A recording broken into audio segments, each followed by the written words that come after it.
we, the members of Group 4, have selected as the topic for Advanced Database Technologies Assignment 3, Database Security Threats.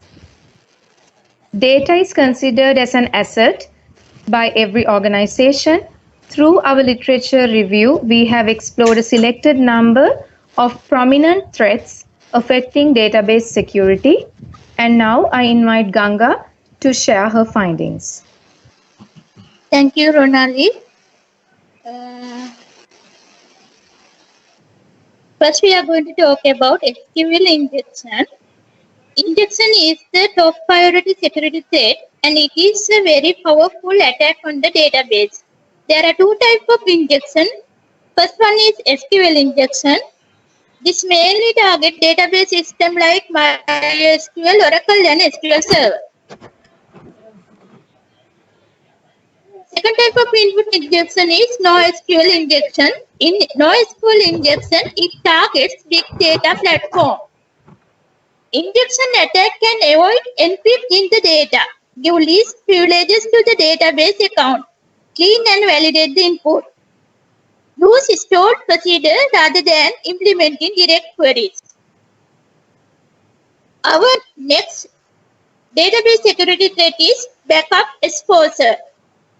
All important and valuable data of company is stored in databases. It is very important to maintain backup of databases. But one major problem is these backup copies are regularly missed out. In this case, they are not secure. Attackers can easily steal these backups. To prevent backup exposure, it is necessary to encrypt the backup copies. Next database security threat is unmanaged sensitive data. Many companies have stored large amount of sensitive data, but they fail to maintain accurate inventory of it. Unattended and forgotten sensitive data may easily can accessed by hacker. Our next part of the presentation will explain by Ronali.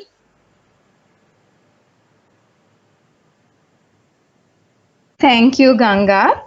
Let me introduce on malware. Instructions written intentionally to cause harm to computer systems in general and also to data repositories are known as malware. Examples are email spamming and worms.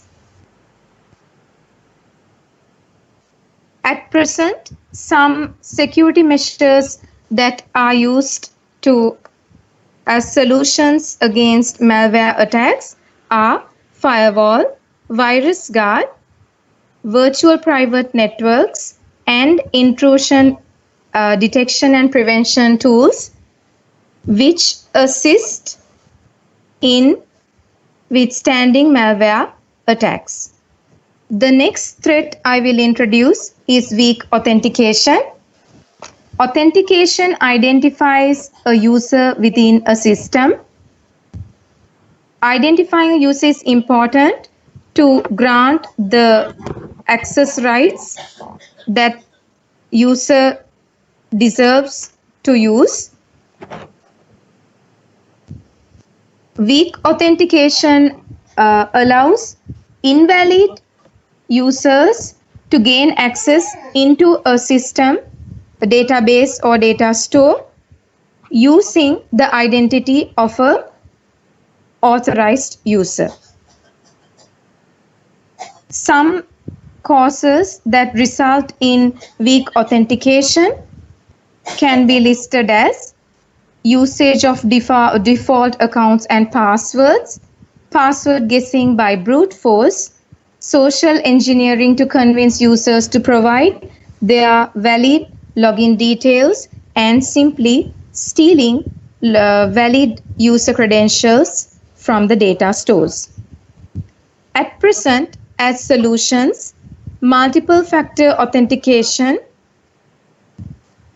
and password blacklisting, as well as password hashing techniques to store valid user credentials in a secure manner are methods that are in use to withstand weak authentication threat against databases.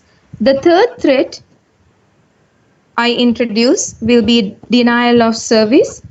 In denial of service, attackers direct large number of requests to database servers such that the database server is unable at a point to provide the access to the intended authorized users. This can be a serious threat for any organization.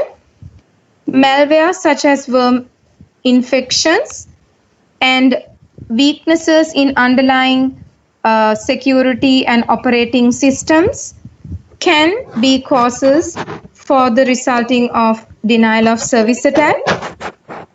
Some security measures used at present against the denial of service attack are dynamic backlog systems, request rate limiting methods, and network intrusion detection systems. Let me now hand over to Adi to continue with her findings. Thanks, Sonali.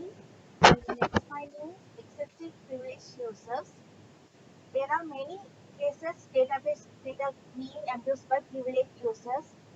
Most of the privileged user can be ex-employee or current employee who has access to database modification. This type of abuse are risk because user has ability to modify the data for their own benefit. Let's take an example. University administrative, they have an access for data modification like student marks, grade, even amount of fine. This thread is also applicable for any organization where past or present employee may have been granted privilege to modify the sensitive data. Next thread is weak audit trail. Next thread I'm going to talk about weak audit trail. Automated recording of the transaction concerning sensitive data, and it is a critical requirement of any database system in use. Inability to gather in details audit record is more risk. This is make it difficult to know which user is accessing and which data. All the activities associated with the web application names made it difficult for audit system to identify the end user. So malicious user attempting to switch off the audit facilities to hide their unwanted actions. So to prevent from this, database activity monitoring solution enable real-time tracking of database use activity. Example like data sunrise solution. Next slide, I'm going to talk about BP vulnerabilities and misconfiguration. Database becomes susceptible to attack because due to unapplied security patches and it use default account default configuration parameters. Nowadays, hackers are highly professional specialists, so they use weak point to cause harm to organization database system. So to prevent from this, database should not have any default accounts. Thank you. Thank you, Vati. In this presentation, we were trying to present what are the major database security threats currently existing in the world and what steps has taken to avoid these type of security threats. Thank you.